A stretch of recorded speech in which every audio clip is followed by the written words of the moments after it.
Hello everybody. आज हम लोग स्टोरी ऑफ इंग्लिश का सेकेंड चैप्टर पढ़ेंगे। इसका नाम क्या है? English down the ages. इससे पहले हम लोग पहला चैप्टर पढ़ चुके हैं, इसका नाम क्या था? How English began. और इस चैप्टर में हम पढ़ेंगे इंग्लिश डाउन द एजेस।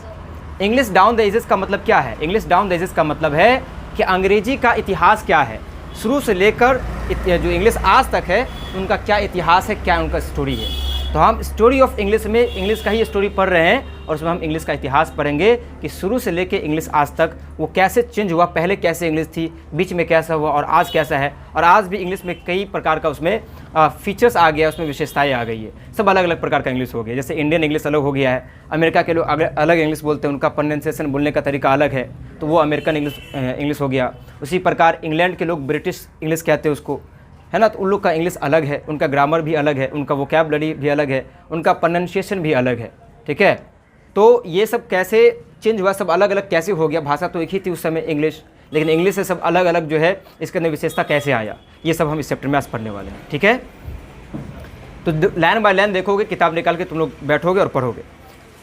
क्या है? The importance and uses of the English language in our modern and globalised world creates the impression that it is the language spoken by the maximum number of people all over the world. क्या है? Importance and uses of the English language in our modern and globalized world. मतलब जो है यहाँ पे इसके कहने का मतलब कि अंग्रेजी जो भाषा है, अंग्रेजी भाषा का महत्व, इम्पोर्टेंस का मतलब क्या होता है? महत्व। अंग्रेजी भाषा का महत्व और उसकी उपयोगिता आधुनिक युग में और वैश्विक युग में, वैश्विक दुनिया में क्रिएट्स द इम्प्रेशन, वो एक छाप क्रिएट करता है, एक छाप बनाता है, एक प्रभाव स्थापित करता है, एक प्रभाव मतलब कि प्रभाव अपना छोड़ देता है। इतना प्रभाव ये छोड़ता है that it is the language spoken by the maximum number of people all over the world. ये इतना प्रभाव स्थापित करता है आज के युग में कि आज के युग में इंग्लिश जो भाषा है वो दुनिया के बहुत सारे लोगों द्वारा ये भाषा बोला जाता है। समझे नहीं समझे बात? ये इतना प्रभाव डालता है लोगों पर, स्पीकर्स पर, बोलने वाले पर, या इसके अंदर इतनी सारी विशेषताएं हैं कि बहुत सारे लोग जो है इस भाषा को बोलते हैं। मैक्सिमम नंबर ऑफ पीपल का मतलब क्या हुआ? अधिकतम लोग इस भाषा को बोलते हैं, ठीक है। ये बहुत सारे लोगों पर अपना इम्प्रेशन स्थापित करता है, इम्प्रेशन क्रिएट करता है, ठीक है, प्रभाव छोड़ता है ये। आगे है हाउ एवर। हाउ एवर का मतलब क्या होता है? हाउ एवर का मतलब क्या होता है? हाउ एवर का मतलब होता है भले ही या यद्यपि। अभी हम लोग पढ़े हैं। तो however it is interesting to know, हालांकि यद्यपि ये जानना बहुत इंटरेस्टिंग है, बहुत ही रोचक है कि मैंडेरिन चाइनीज़ जो भाषा है मैंडेरिन, ठीक है। तो Mandarin Chinese spoken by approximately 873 million people holds this distinction. हालांकि ये जानना बड़ा रोचक है, it is interesting to know, ये जानना बड़ा रोचक है कि इंग्लिश दुनिया भर के लोगों द्वारा बोला जाता है, लेकिन फिर भी सबसे ज़्यादा भाषा बोली जाने वाली भाषा कौन है? तो उसका नाम है मैंडेरिन चाइनीज़, ठीक है। चाइना में सबसे ज़्यादा ये भाषा बोली जाती है। कौन सी भाषा? मैंडेरिन चाइनीज़, इंग्लिश भाषा नहीं। हालांकि इंग्लिश भाषा एक ऐसी भाषा है जो दुनिया के लगभग सारे लोगों के द्वारा बोला जाता है, लेकिन फिर भी मैंडेरिन चाइनीज़ जो भाषा है, जो चाइनीज़ भाषा है, वो भाषा दुनिया में सबसे ज़्यादा बोला जाता है। हालांकि जो मैंडेरिन चाइनीज़ है ये भाषा सारी दुनिया में नहीं बोला जाता है, सिर्फ मतलब चीन में ही बोला जाता है, लेकिन उसकी पॉपुलेशन इतनी ज़्यादा है कि मतलब सबसे ज़्यादा बोली जाने वाली भाषा कौन हुई? मैंडेरिन चाइनीज़, है ना। हालांकि इंग्लिश जो है वो सारी दुनिया के लोगों के द्वारा ये भाषा बोला जाता है। समझा ये बात? तो क्वेश्चन आएगा कि सबसे ज़्यादा बोली जाने वाली भाषा कौन है? Mandarin Chinese. लेकिन क्वेश्चन अगर ये आएगा कि कौन सी भाषा मैक्सिमम पीपल के द्वारा बोला जाता है, अधिक से अधिक लोगों के द्वारा कौन सी भाषा बोली जाती है, तो वो इंग्लिश है, ठीक है। लेकिन सबसे ज़्यादा कौन सी भाषा बोली जाती है? मैंडेरिन चाइनीज़, ठीक है। यही सब क्वेश्चन ऑब्जेक्टिव में आएगा। बुक पढ़ेंगे तो ऑब्जेक्टिव ऐसे ही क्लियर हो जाएगा। उसके बाद आगे देखो क्या है। तो याद रखना है अप्रॉक्सीमेटली 873 मिलियन पीपल, 873 मिलियन लोगों के द्वारा ये भाषा बोला जाता है, जो होल्ड्स दिस डिस्टिंक्शन, जो इस मतलब विशिष्टता को क्या करता है? होल्ड करता है, रखता है। आगे है English is spoken by about 309 million people हालांकि अगर इंग्लिश की बात करें तो इंग्लिश कितने लोगों के द्वारा बोला जाता है? 309 मिलियन लोगों के द्वारा बोला जाता है। वहीं इंग्लिश मैंडरीन चाइनीज़ कितने लोगों के द्वारा?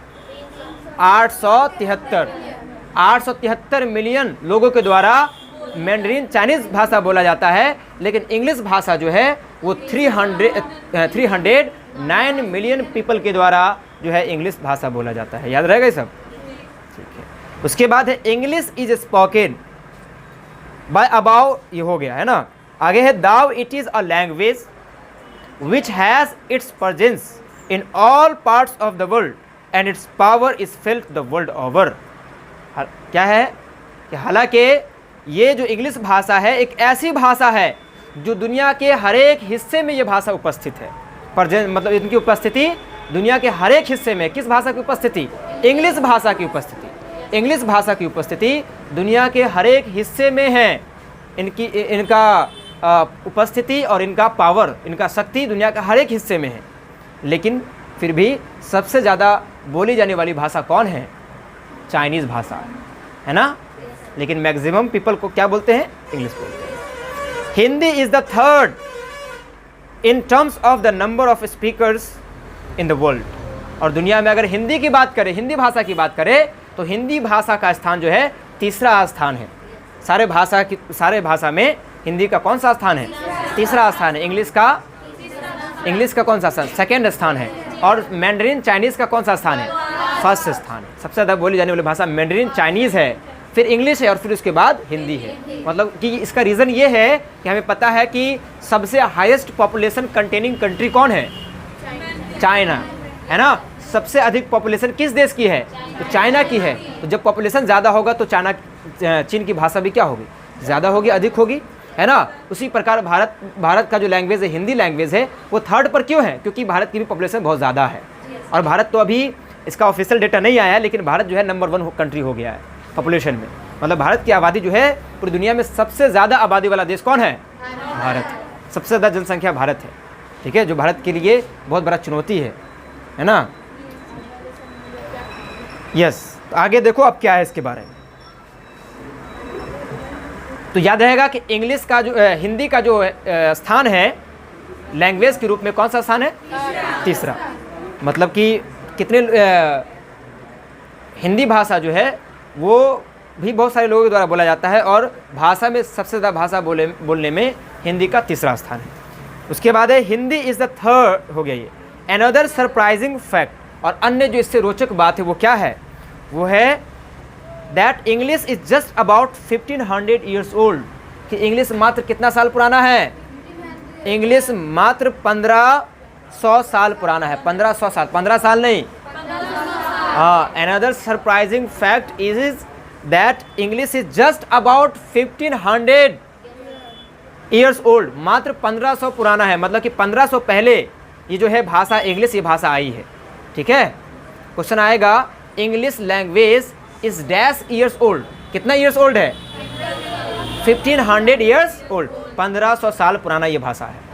ठीक है, and the language we are familiar with is less than 5 centuries old. और जो भाषा इंग्लिश भाषा हम बोलते हैं, इंग्लिश की बात हो रही है यहाँ पर, तो इंग्लिश जो है जो इंग्लिश मतलब हम बोलते हैं, ये इंग्लिश का उद्भव कितने साल पहले हुआ था? आज से लगभग 1500 साल पहले। जो भाषा हम आज बोलते हैं, जिस रूप में बोलते हैं, वो भाषा मात्र 500 शताब्दी पुराना है। मतलब 5 शताब्दी पुराना है, मतलब कि 500 साल पुराना है। ठीक है, देखो यहाँ पर समझो इसको। हमने क्या कहा कि इंग्लिश जो भाषा है वो 1500 साल पुराना है, लेकिन जिस इंग्लिश भाषा को हम बोलते हैं वो मात्र 500 साल पुराना है। वो 1500 साल पुराना है, और जिसको हम बोलते हैं, जिससे हम परिचित है ना, जिस वोकैबुलरी का इस्तेमाल करके हम अंग्रेजी हम बोलते हैं आज, या जिस प्रोनाउंसिएशन का इस्तेमाल करके हम अंग्रेजी बोलते हैं, वो इंग्लिश मात्र 500 साल पुराना है।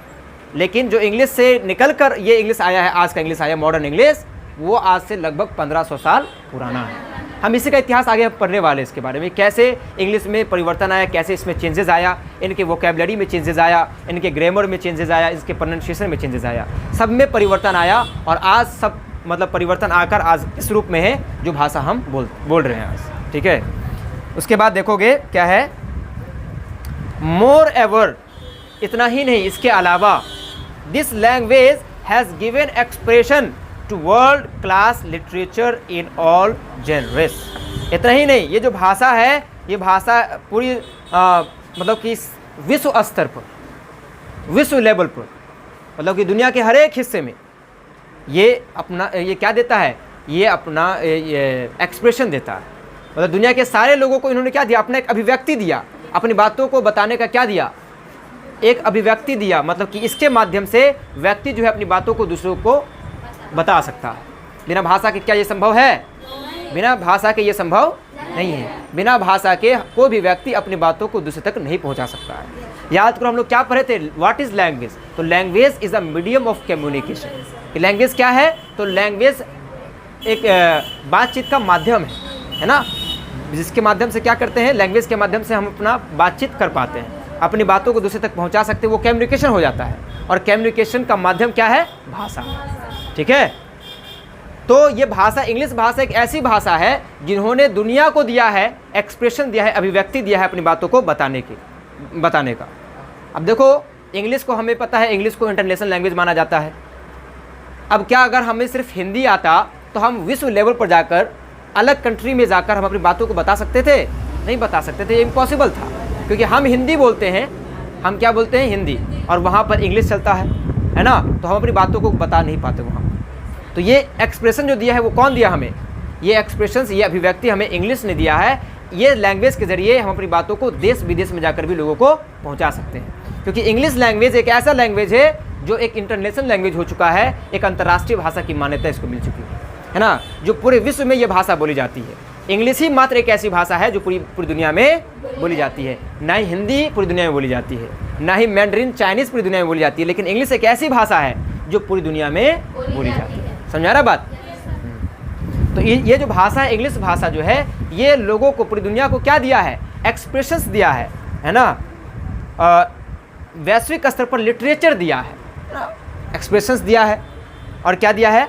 टू वर्ल्ड क्लास लिटरेचर, विश्व स्तर पर साहित्य के माध्यम से अपनी बातों को बताने का एक एक्सप्रेशन दिया है, एक अभिव्यक्ति दिया है कि हम लिटरेचर के माध्यम से दूसरे व्यक्ति की बातों को हम समझ सकते हैं।